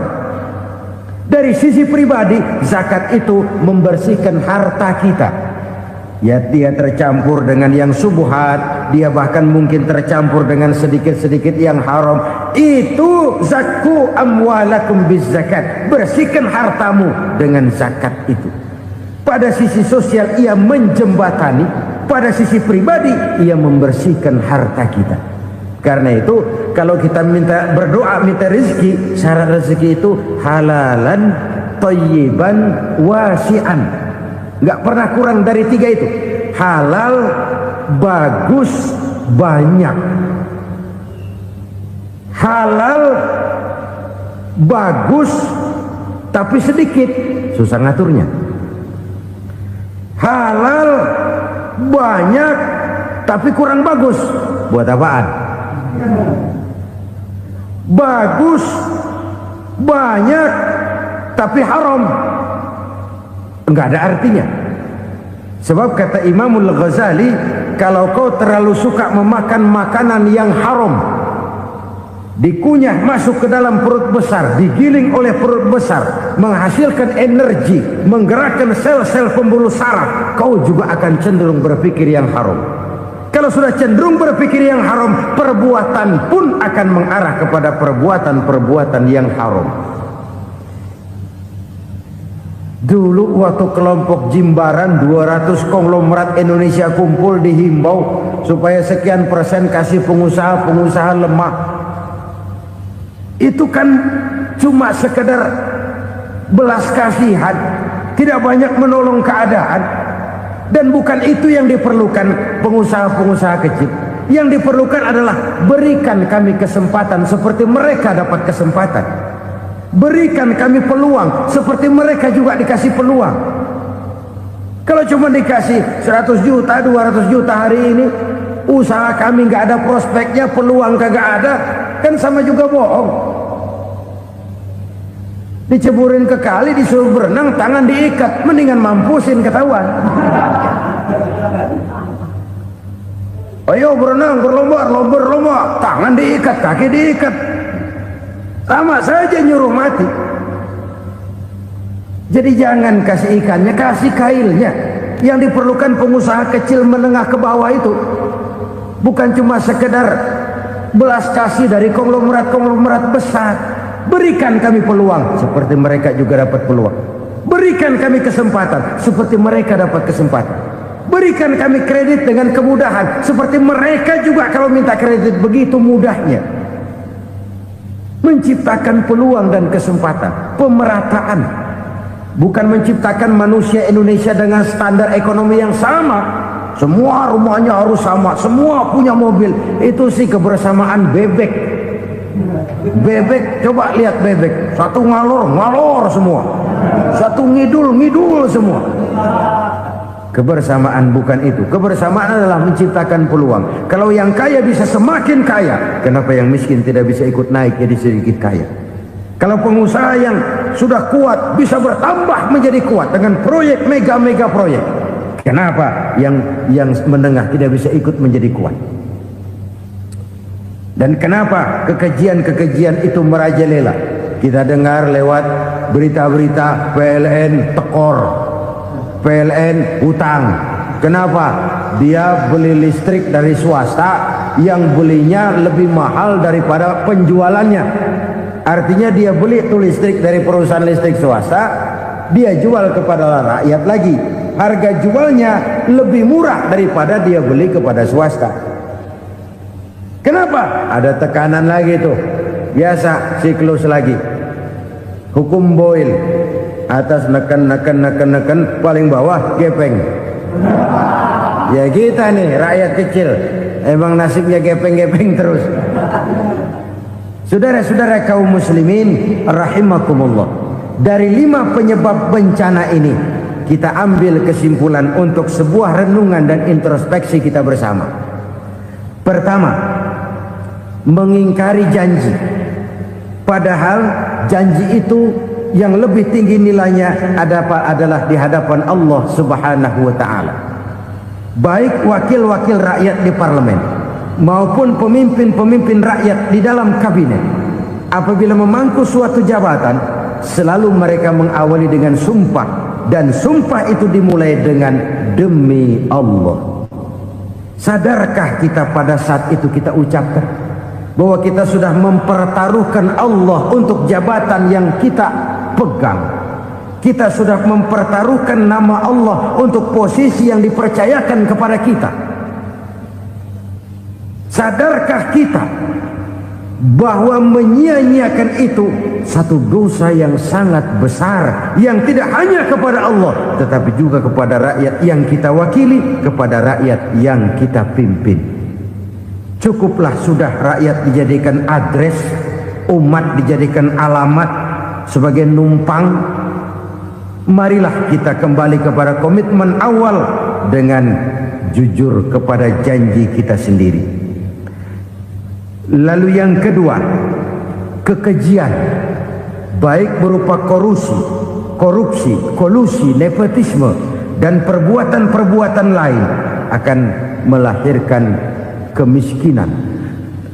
Kekurangan pangan bukan satu-satunya yang menyebabkan rakyat menderita.